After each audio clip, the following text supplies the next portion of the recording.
રામ. હાલો વાગી ગયા છે સવારના 7 અને આજ જો આપણે વરસાદ આવી ગયો. વરસાદ આપણે આજ આવ્યો તો 11 વાગ્યા 11 સાડા 11 આવી ગયો તો. અને આ જો ભેંસી આજ આપણે સાંજે વિયાણી. ભેંસ વિયાણી 12 સાડા 12 થઈ ગયા હતા.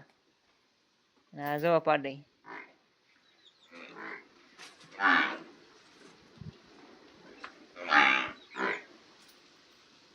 અને આ કાલે આપણે ધૂસું લેવા ગયા હતા ને જો અહીંયા ખડકી દીધું.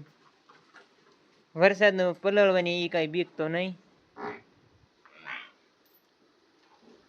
હાલો હવે આજ બીજું કાંઈ તો થશે નહીં. જો બાજરી પારવા જવાનું થાય ને તો બાજરી પારવા જવું છે. હાલો હવે જો આપણે જવું છે બાજરી પારવા અને કોક ખાલા છે એ પૂરવા છે. આજ બીજું કાંઈ તો નહીં થાય. વરસાદ સાંજે આવ્યો હતો ને એટલે. અને જો મારા બાપુ જતા ગામમાં એને જો ગામમાંથી આવ્યો છે એક આંબો. કેસર કેરીનો આંબો કહેતા છે. આ જો કલમ છે આવડે. આ કલમ વાયેલો છે. આને હવે ક્યાંક સોંપવો તો જોઈશે. હવે ક્યાંક ગોતીવી ક્યાંક જગ્યા. હાલો અત્યારે તો આપણે બાજરી પારવા ઘડીક વ્યા જવી પછી સોંપશું. તો આપણે હવે બાજરી પારવા આવી ગયા છે. બાજરી જો આપણે આમાં ખાલા છે ને એમાં સોંપી દેવી. આપણે ઉંબાળે ક્યાંક ખાટી હોય ને નથી ઉંબાળે નામ સોંપી દેવી. આ આપણે 20ની જાળીએ વાવેતર કરેલું છે બાજરીનું.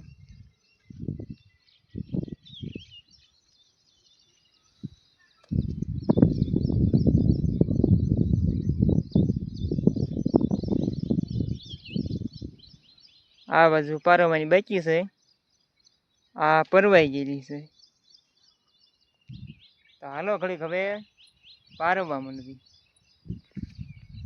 આપણે હવે બાજરી પારીને વિયાયા છીએ અને હવે આપણે બળદ પાવા છે. આ બળદ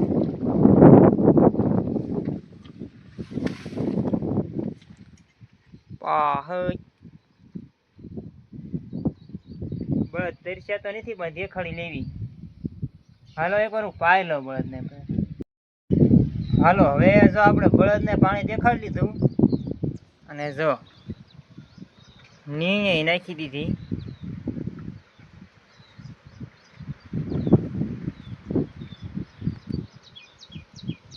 ચાલો એ તો નીણ હવે ખાવા માંડ્યા છે અને આપણે હવે ઘરે બપોરા કરતા.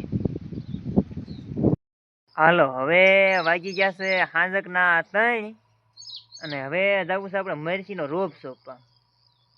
વરસાદ અત્યારે થોડોક રહી ગયો છે. બપોર વરસાદ પાછો આવ્યો હતો એટલે હાલો મરચીનો રોપ અત્યારે સોંપવા જવું છે. હાલો જો આપણે રોપ સોંપવા જવાનું હતું ને એ તો બંધ રહ્યું છે. એમાં આવી ગયો તો થોડોક વરસાદ અને આ મરચીનો રોપ હોય તે થોડોક નાનો છે. જો આ રીંગણીનો છે અને આ મરચીનો છે. આ થોડોક નાનો છે એટલે 2 દી જે નથી સોંપવો.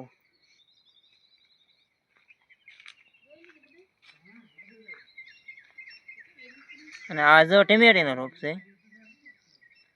ટમેટીનો આવડો હોય તો કદાચ સોંપવો હોય તો સોંપાઈ જાય પણ મરચીનો થોડોક નાનો છે એટલે 2 દી કીધું રેવી.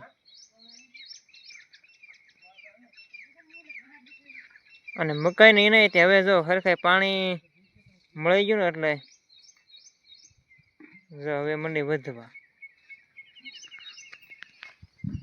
તો હાલો આજના વિડીયોમાં બસ એટલું જ. મળીએ કાલે નવા વિડીયોમાં.